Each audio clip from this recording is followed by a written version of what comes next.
Chapter 2 The Easy Method.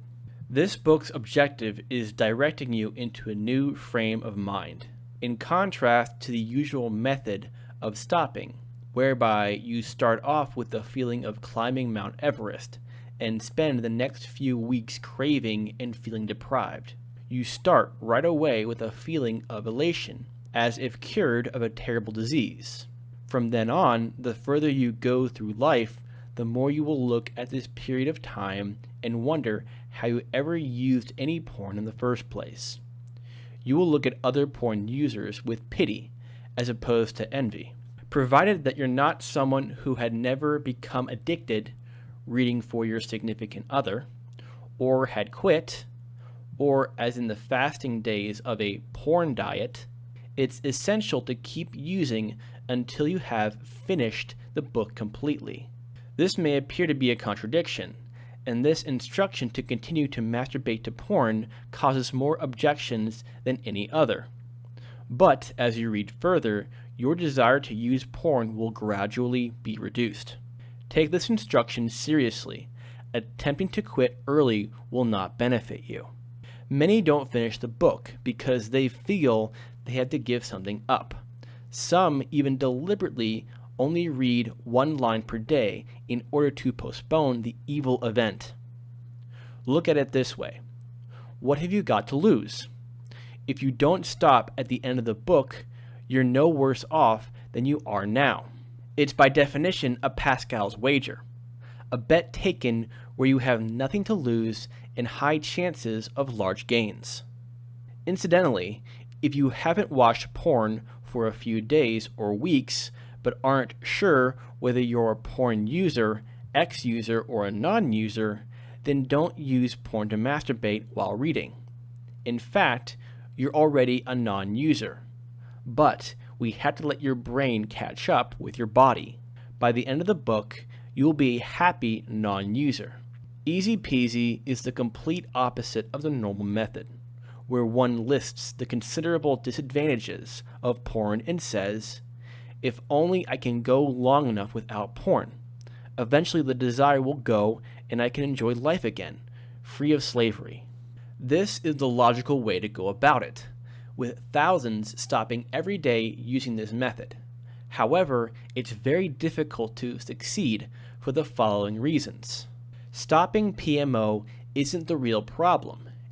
Every time you finish your session, you've stopped using it. You may have powerful reasons on the first day of your once-in-for porn diet to say, I don't want to use porn or even masturbate anymore.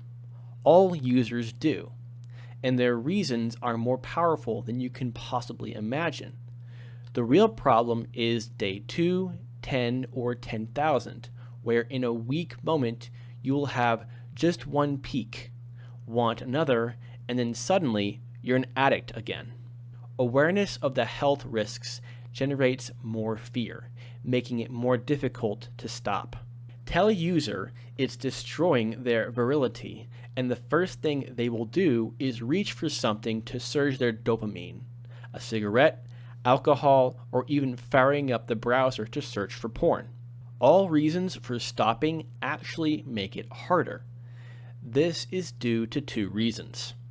First, we are continually being forced to give up our little friend, or some prop, vice, or pleasure, whichever way the user perceives it. Second, they create a blind. We do not masturbate for the reasons we should stop. The real question is, why do we want or need to do it? With Easy Peasy, we initially forget the reasons we would like to stop, face the porn problem, and ask ourselves the following questions. 1. What is porn doing for me? 2. Am I actually enjoying it? And 3. Do I really need to go through life sabotaging my mind and body?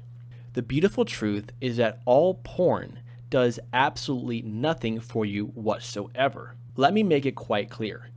It's not that the disadvantages of being a user outweigh the advantages. It's that there are zero advantages to looking at pornography. Most users find it necessary to rationalize why they use porn, but the reasons they come up with are all fallacies and illusions. First, we will remove these fallacies and illusions. In fact, you will soon realize there is nothing to give up. Not only that, but there are marvelous, positive gains from being a non-PMOer, with well-being and happiness only two of these gains. Once illusions that life will never be quite as enjoyable without porn is removed, realizing that not only is life just as enjoyable without it, but infinitely more so. And once feelings of being deprived or missing out are eradicated, we will go back to reconsider increased well-being and happiness, and the dozens of other reasons for quitting porn. These realizations will become positive additional aids to help you achieve what you really desire, enjoying your life free from the slavery of porn addiction.